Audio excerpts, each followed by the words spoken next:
Okay, and welcome back to part 5 of my Neurofunk Drums tutorials, how to make Neurofunk drums.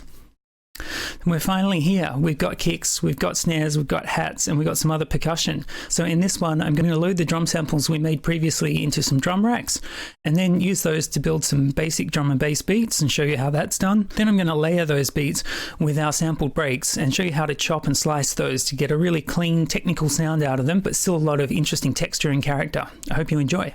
So we're going to make a drum rack. And we're going to go through our samples and pick the ones that we like and drop them in. Okay, so let's pick a kick. Oh, I like that. Snares. Cool, that'll make a nice off snare.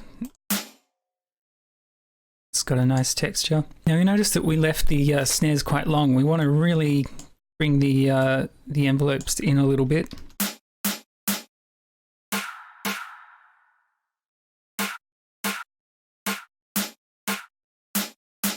Okay, and if we use an EQ, we can see that they're still hitting at 200 Hertz. So we want to pitch these guys up a little bit. Maybe 6, maybe 7. There we go. That's a nice 300 Hertz snare right there. What about this one? We can drag the envelopes out a bit. Cool. Our kick's probably a bit long as well. Oh, and we need hats. Okay, so to make a closed hat out of an open hat, you just make it shorter.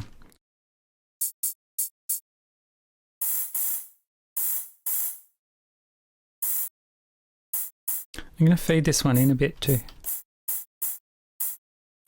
And I'm going to filter, high pass filter that. Feels like there's some noise in there.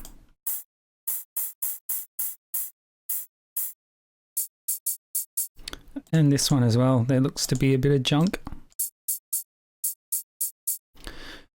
Cool, so now we can start writing a break. We'll use the one true tempo of 174.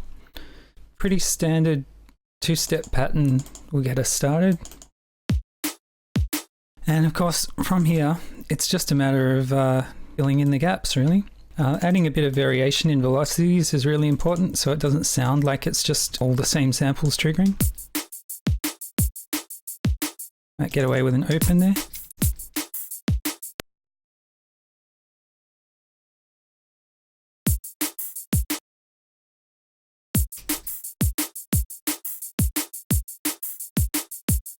Cool, let's drag that out a bit. So we can add in our off snare.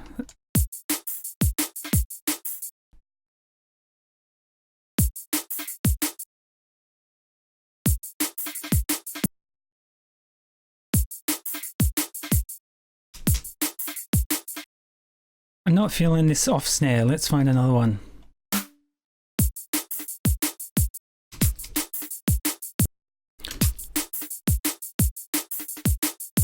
Okay, so let's add a sampled break to that and see whether we can work it in.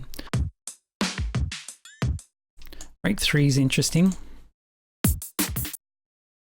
We're going to EQ that to get rid of the secondary kicks.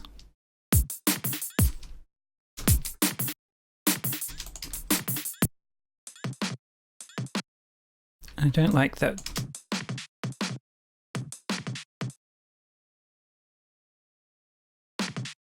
And we don't need the snare from this because our snare is going at the same time.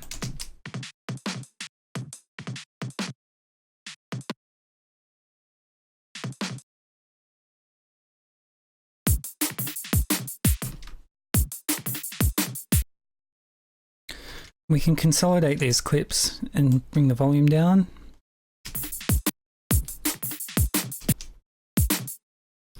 Get rid of the snare from the break. We can move this over.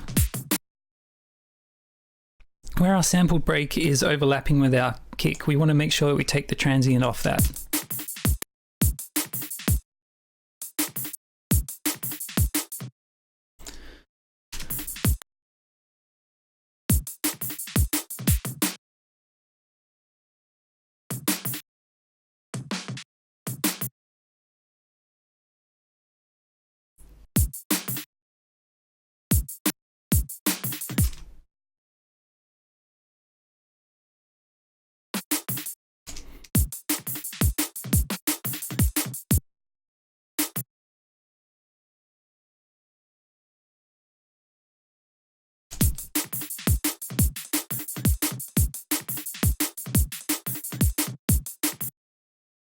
Yeah, so you get the idea from there. It's pretty straightforward to vary the patterns. We can jump into our MIDI clip and move the kicks around.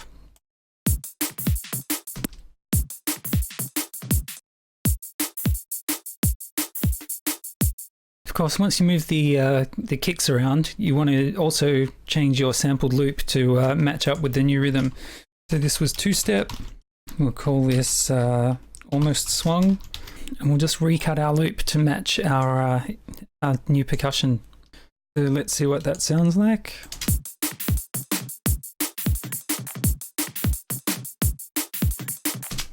Yeah, so you get the idea. You're taking your electronic kit that you've made and you're layering it up with your sample break to add extra texture to the whole thing, to add some extra percussive elements. One of the things you can do to tighten this whole groove up is use the transient envelope.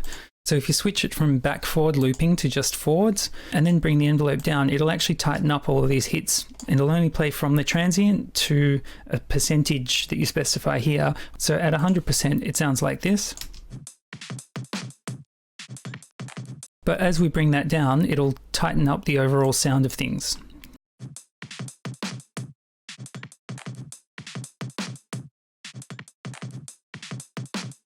So you're just getting the transient and nothing else.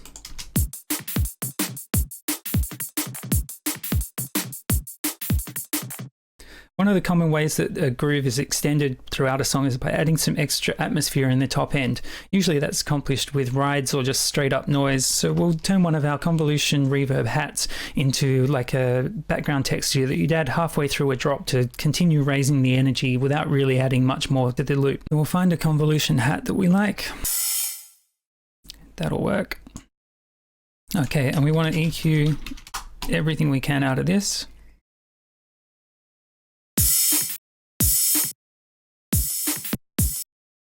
We're going to re-trigger that on the beat so that it acts sort of like a ride cymbal.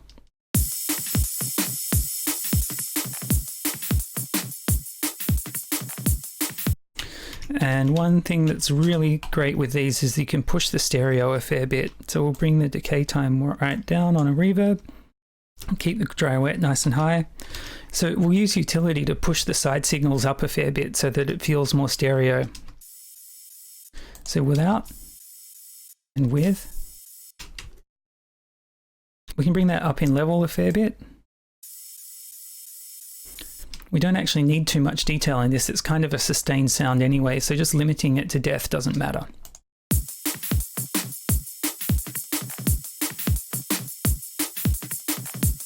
So we've done two different patterns out of the same drum loop. So here's our two examples so far.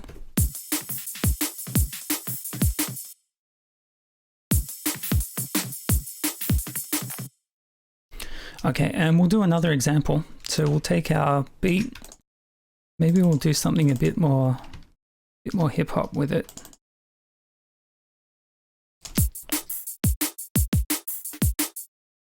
Cool, and we'll take a different break this time and we'll chop it up around that. So we'll try taking this one and we'll chop it up. Okay, so this loop sounds like this.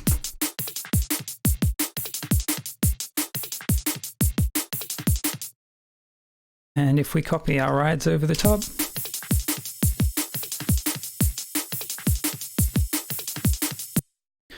if you put all this in a group, you've essentially got a drum bus. So let's put drum bus on there.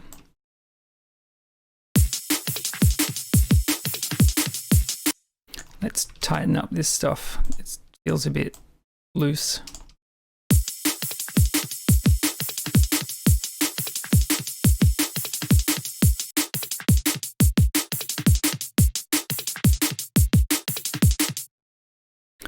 Cool. So drum bus has really improved the overall tone. We can probably push the EQ up a little.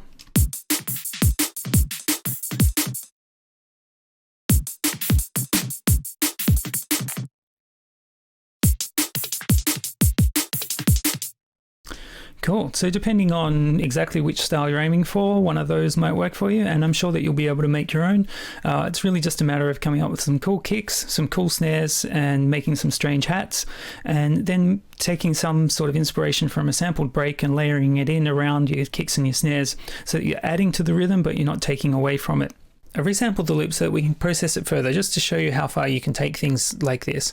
And I've used the transient envelope to reduce the length of each of the hits inside the loop. Then I've put a very short reverb on there to create more space. Then I've slammed it into an analog clip saturator to about 12 dB. And that's given us a much tighter, louder sounding overall loop. Here's what it sounded like before. And here's what it sounds like now.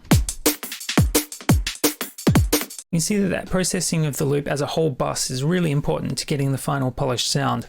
So I hope that helps and shows you how to construct a Neurofunk break out of thin air. It's really not that hard, and you can get a great sound very easily. It's really straightforward once you've seen the process.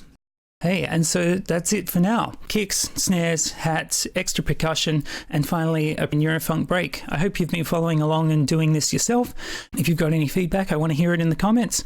And otherwise, I'll see you out there making sweet breaks.